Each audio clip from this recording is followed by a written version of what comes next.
নমস্কার, আমি কোচবিহার থেকে রাজদীপ সরকার বলছি। তো আমি আজকে একটা মানে ম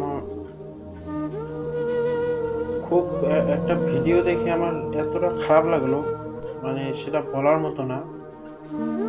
তো আপনারা তো সবাই জানেনই যে অস্মিকার এই উম একটি কঠিন রোগে ভুগছে এই ছোট মেয়েটি।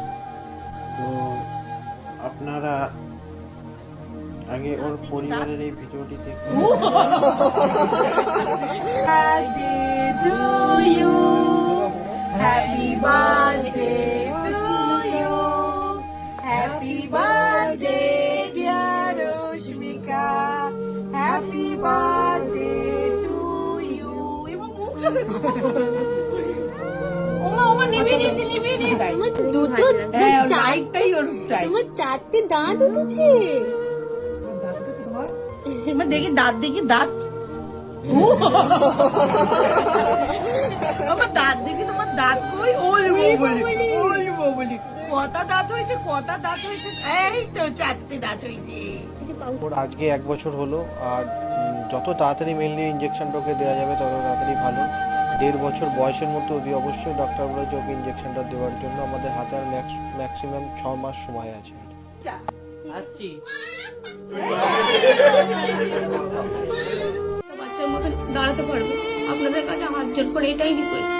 কিন্তু এত পাহাড় সমান একটা অ্যামাউন্ট, এটা সাধারণ মানুষের পক্ষে অসম্ভব। এই জন্য আপনাদের কাছে আমরা হাত জোর করে বিনীত করবো যে আপনারা যেটুকু পারবেন যদি আমাদের পাশে এসে দাঁড়ান, তাহলে আমার মেয়েটাও ঠিক আর 5টা বাচ্চার মতো দাঁড়াতে পারবে।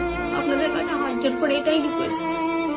শুধু এটাই বলবো, অনেকে এর ছবি দিয়ে অন্য নিজেদের বারকোড লাগিয়ে তারা অনেকেই টাকা পয়সা এরকম করে নিচ্ছে। কিন্তু আমরা একটাই কথা বলবো, আশমিকাকে যারা ভালোবাসছেন, যারা আশমিকার পেছনে দাঁড়াচ্ছেন, আশমিকার পার্সোনাল অ্যাকাউন্টে নিচ্ছি না। আপনারা যদি কোনো ব্যক্তির নামে যদি কোনো অ্যাকাউন্ট নাম আছে, সেখানে আপনারা একটা টাকাও দেবেন না, কারণ সেটা আশমিকার কাছে পৌঁছাবে। আপনারা তো দেখলেনই এই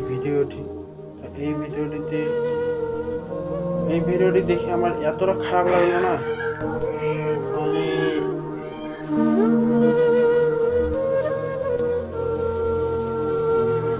এতটা পরিমাণে খারাপ লেগেছে না এই ভিডিওটা দেখে, এটা বলার মতো না। তো আপনারা সবাই এই ঘটনাটা আগে দেখেছেন, অথবা আগে যে খবরে পেপারে দেওয়া হয়েছিল, নিউজে দেওয়া হয়েছিল, সবখানে দেওয়া